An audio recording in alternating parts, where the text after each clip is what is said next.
বয়স 50+ হলেই এই পরামর্শগুলো মনে রাখবেন। নিজের টাকা পয়সা নিজের কাছে রাখুন। আবেগের বশবর্তী হয়ে কারো নামে সম্পত্তি লিখে দেবেন না।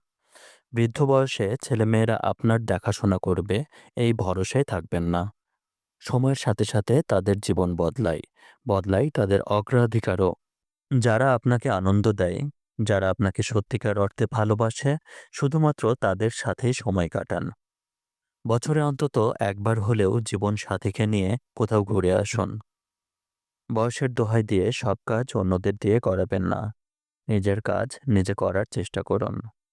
নিজেকে অন্যের সাথে তুলনা করবেন না। কেমন আছে তা নিয়ে ভাববেন না। কারো কাছে থেকে কোনো কিছু আশা রাখবেন না। সবার কথা শুনুন, কিন্তু আপনার বুদ্ধি বিবেচনা খাটিয়ে সিদ্ধান্ত নেন। নিজের স্বাস্থ্যের যত্ন নিন। ডাক্তারের কাছে নিয়মিত চেক আপ করান। পুষ্টিকর খাবার খান। বয়সের সাথে সাথে ছোট ছোট শারীরিক সমস্যা দেখা দিলে চিন্তা করবেন না। নিয়মিত প্রার্থনা করুন। আনন্দে জীবন কাটান। সবসময় খুশি থাকার চেষ্টা করুন। পরিবারের সবাইকে আনন্দ দেওয়ার চেষ্টা করুন। কোনো সমস্যা দেখা দিলে ভেঙে পড়বেন না। সমাধানের পথ খুঁজে বের করার চেষ্টা করুন। সমাজের প্রতি দায়িত্ব পালন করুন। অবসরের আগেই সমাজের প্রতি দায়িত্ব পালন করুন। ছেলে মেয়েদের তাদের মতো করে বাঁচতে দিন, আর আপনি নিজের মতো করে বাঁচুন। নতুন কিছু শেখা বন্ধ করবেন না।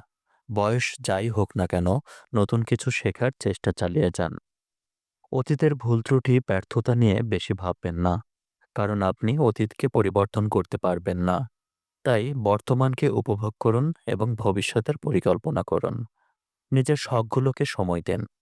বছরের পর বছর ধরে যে শখগুলো পূরণ করার সময় আপনি পাননি, অবসর জীবনে সেগুলোকে সময় দিন। বাগান করা, ছবি আঁকা, লেখালেখি, ভ্রমণ, যাই হোক না কেন আপনার পছন্দের কাজগুলো করুন। প্রকৃতির সাথে সময় কাটান। পার্কে হাঁটাহাঁটি করুন। গাছপালা লাগান। পাখির ডাক শুনুন। প্রকৃতির সান্নিধ্য আপনার মনকে প্রফুল্ল রাখবে। নিজের ভালো মন্দ দিকগুলো মেনে নিন। বয়সের সাথে সাথে শারীরিক পরিবর্তনগুলো স্বাভাবিকভাবে মেনে নেন এবং নিজের যত্ন নেন।